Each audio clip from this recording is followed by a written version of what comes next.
Yo, to the next one, tuko na story pia ambayo inamhusu mkali ambaye weekend hii hapa ameandika historia nyingine ya kipekee kabisa kutokana na show pia ambayo aliifanya. Na tunafahamu kwamba Mnyamwezi Travis Scott kutokea Marekani, au sio,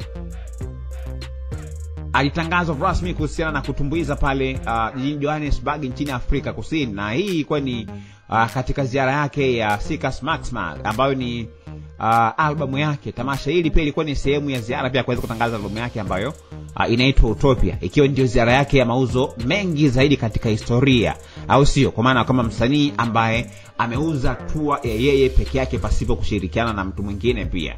Mpaka sasa hivi unaambiwa kwamba imeingiza kiasi cha bilioni 200 kwenye shows 76 tu ambazo msanii huyo pia amefanikiwa kuweza kuzifanya. Sasa Travis Scott ameandika historia ya kipekee kabisa katika uwanja wa FNB jijini Johannesburg.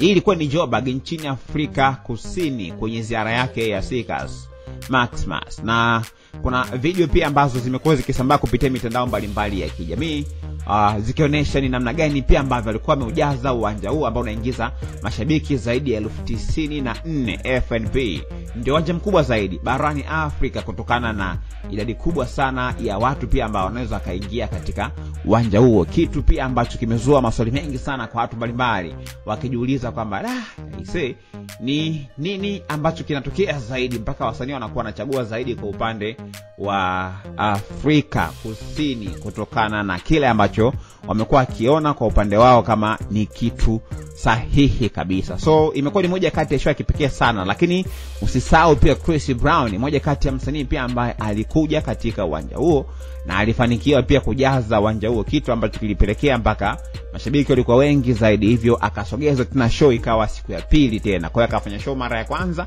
akafanya show tena siku ya pili kutokana na idadi kubwa ya watu pia ambao walikuwa wamehudhuria katika uwanja huo kuja kumuona. Sasa watu wengi wamekuwa wakizungumza kuhusiana na South Africa, vile ambavyo imekuwa na mwamko mkubwa sana au hamasa kubwa sana kwa watu mbalimbali ambao wanakuja kutazama shows mbalimbali za wasanii ambao wamekuwa wakifanya katika nchi hiyo. Sasa watu wengi wameenda mbali zaidi na kudai kwamba moja kati ya kitu pia ambacho sasa hivi inabidi watu wakichukulia kwa ukubwa sana ni vile ambavyo South Africa ina uwezo wa kuhodhi matamasha makubwa. Wasanii wakitokea Marekani wana uwezo wakaja pale wakafanya show na wakajisikia the same na vile ambavyo wamekuwa wakifanya show zao pia pale ambapo wanakuwa wanafanya Marekani. Marekani moja kati ya sehemu pia ambako mwamko wa burudani ni mkubwa sana.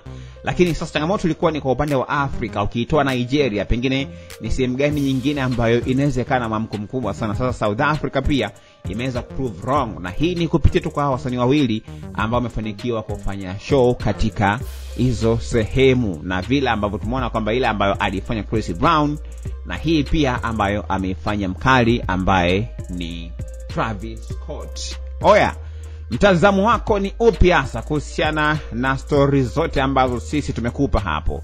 Usiache kusubscribe account yetu ya YouTube ambayo inasomeka Dodoma TV, lakini pia usiache kutufuata kwenye account yetu ya YouTube ambayo inasomeka Dodoma TV, lakini pia Dodoma FM Radio, Dodoma_TV, kote huko pia ni moja kati ya sehemu sahihi kabisa ambayo itakufanya pia uweze kupata stories zote na kila kitu pia kitakuwa kimekaa sawa kabisa. Yo, mimi naitwa Bernard Komba. Yo, what more can I say? Peace.